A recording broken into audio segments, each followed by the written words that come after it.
Hello, my name is Alexis, and here's my response to the Lesson 11 video reflection and analysis. So, the first prompt asks, why do relationship conflicts, such as opposed to task or process conflicts, potentially lead to the most dysfunctional and harmful outcomes? Relationship conflicts, in my opinion, are the most personal type of conflicts out of the examples that the book gave us. And these uh, in my opinion, relationship conflicts usually almost always will lead to harm towards the company and the employee itself, since it's not a conflict regarding the benefit of the company or the benefit of the employee itself necessarily, and it could just be a conflict between two people with different ideals about each other, and they might not like each other, they might have some type of problem between each other, and if whenever this is undergone in a professional environment, it usually leads to a lot more harm than help, not just to the employees themselves, but it could also harm the the partners or the colleagues of of such employees that are undergoing the dispute. Now, for the second prompt, it has two parts. The first part states that out of the five management strategies, which do you believe are the most likely to occur in a conflict between two unequal parties? Between two unequal parties, I don't see competition being undergone since, for example, between a manager and its employee, a manager is usually not going to compete with its employee. He's instead going to supervise him and make sure that he can do a better job or make sure that the job he's doing is being performed correctly. Collaboration and compromise could potentially happen, and I do see these as potential positive outcomes or potential positive types of conflicts that if these happen. Now, I these are the least likely ones that I personally see happening, since normally collaboration between a manager and his employee, even though it happens, it usually isn't as a result of um it's usually not as a result of conflict in my experience. Same thing with compromise. Compromise, it's a little more common than collaboration, but it is still not as likely to happen as collaborate. Not as likely to happen as the last two. So which would be avoidance and accommodation. Avoidance, it's the worst type of outcome that could happen. It could be as come as an outcome of a personal dispute or a personal disagreement that might have happened between the unequal parties, and if the it's a lose lose for whoever um, undergoes avoidance, or if both parties undergo avoidance. Since if the manager avoids his employee, it could potentially harm the company since the manager is not correctly doing his job, and the employee could potentially not be doing his job correctly. And same thing other ways. If the employee avoids his manager, same thing could happen. He could be doing his job incorrectly. It could potentially lead for the employee to be fired, for example.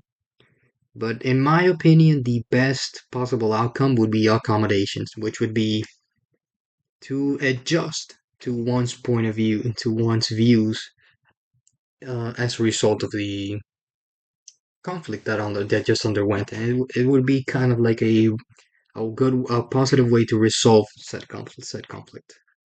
Now, the second prompt also has a second part or second question, which is which do you believe are most likely to occur in a conflict between two equal parties? Now, for this one, it's the opposite, kind of. Actually, no, it's exactly the opposite. Competition and collaboration are the two most likely ones to occur between equal parties, in my opinion, since competition usually between equal parties, usually people are always trying to exceed themselves or prove that they're the best ones in the company, so to speak, so that they could get rewarded in ways such as a promotion, an increase in pay, so on and so forth. And collaboration also likely between parties and groups. It could be used to achieve a common point of view or a common or it could potentially benefit both it could benefit every party involved in the conflict basically. Compromise, compromise would be more of a way to ensure that the conflict is not resolved, but the main goal of the company can be achieved, or uh the main point of the conflict could be reassured, or it could be disputed and potentially solved, so to speak. The third prompt for this assignment asks to consider a time that you managed a conflict through avoidance.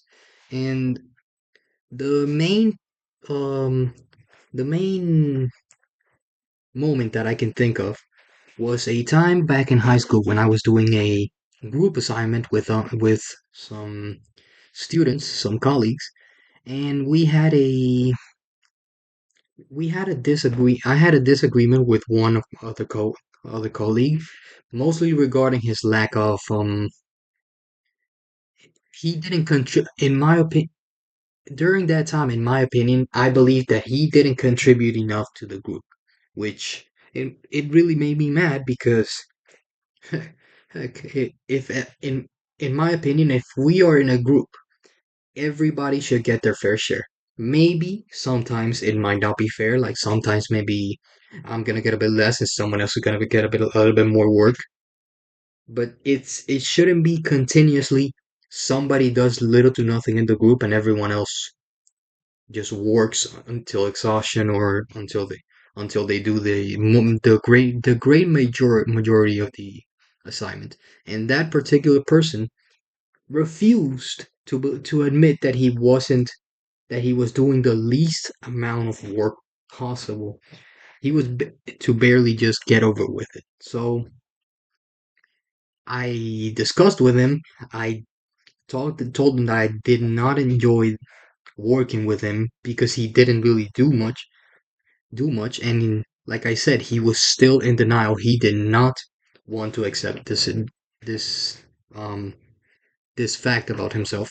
And eventually I just started avoiding him completely during our group assignments. And whenever we were doing assignments, I would just like do my own part of the assignment and just completely avoid him. And I'm trying making it clear to the group that I was trying to avoid him.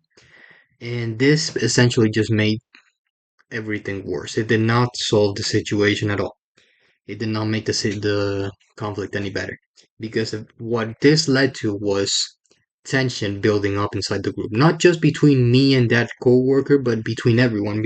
Because personally, that was still affecting me. It was still making me mad that he was not adjusting at all what his his he was not dedicating himself to the group assignments at all, and that was still affecting me.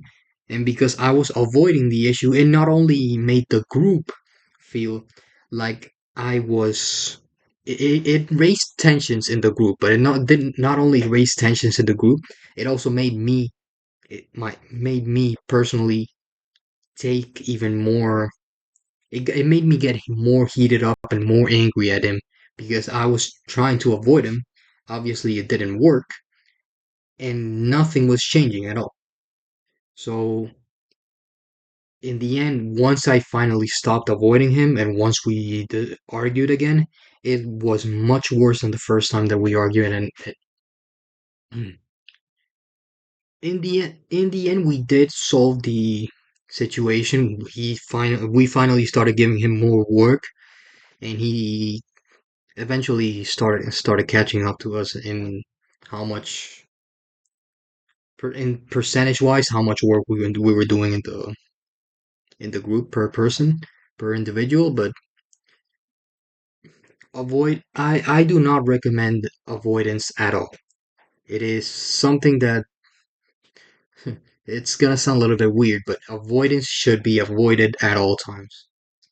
If there's a conflict in a company, it should be addressed immediately. It should be taken care of as quickly as possible because this problem is conflicts itself can be positive.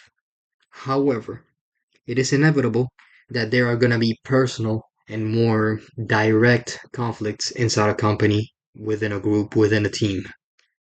And these conflicts, the longer they stay, the more harm it does. Because unless, of course, it's a type of positive conflict that could be such as making a specific decision for the financial wealth of a company or something like that. But if it's a personal conflict, or if it's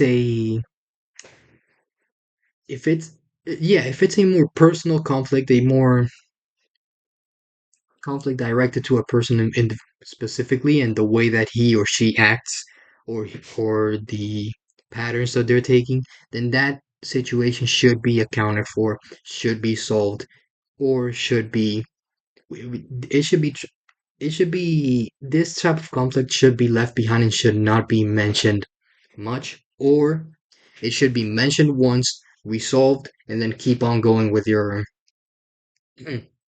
assignment, with your goals pretty much, because this can really affect someone personally in the workplace this type of um if this type of conflict is not really resolved. Now, the last prompt asks to discuss the integrative bargaining strategies used in the case negotiation discussed in the previous section. So, one of the bargaining strategies that I believe should have been used in my at least for me in the argument that I stated in the previous prompt is to focus on interests and not positions. I should have focused mostly on interests, and honestly, I believe that for the most part, I did focus on interests, on the group and group's interest overall, and not on the positions. But I do believe that I a part of me is saying that not all of the discussion, not all of the argument, or the not all of the basically not all of the discussion was about interests of the group. Some of it was probably personal and just overall. I was focusing mostly on positions and not as much on interests. However, one that definitely was used or enforced in the argument was insist on some fair standard. I do believe that I was aiming for a fair standard um during our discussion. I do believe that I was trying to base the whole reason why the discussion even started in the first place was because I was trying to find a standard and fair point for everyone in the group to be satisfied, to be doing a fair and equal, at least close to being as close to being equal as possible. I wanted everyone to do their part, and I didn't want anyone to be doing more than someone else, basically. That is those are the two main points that were used. There was some separate the people from the problem. Um,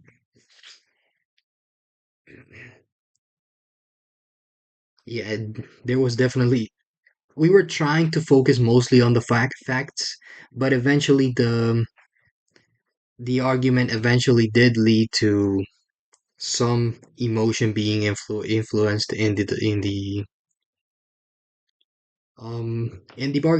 bargaining strategies. But it would emotion I tried to keep as emotion as far away from from the problem as possible, but eventually it was inevitable. Yeah, that those are the two main bargain bar sorry about that, bargaining strategies that I believe were used during our argument. Yeah, those are all of my responses to the prompts, and thank you very much.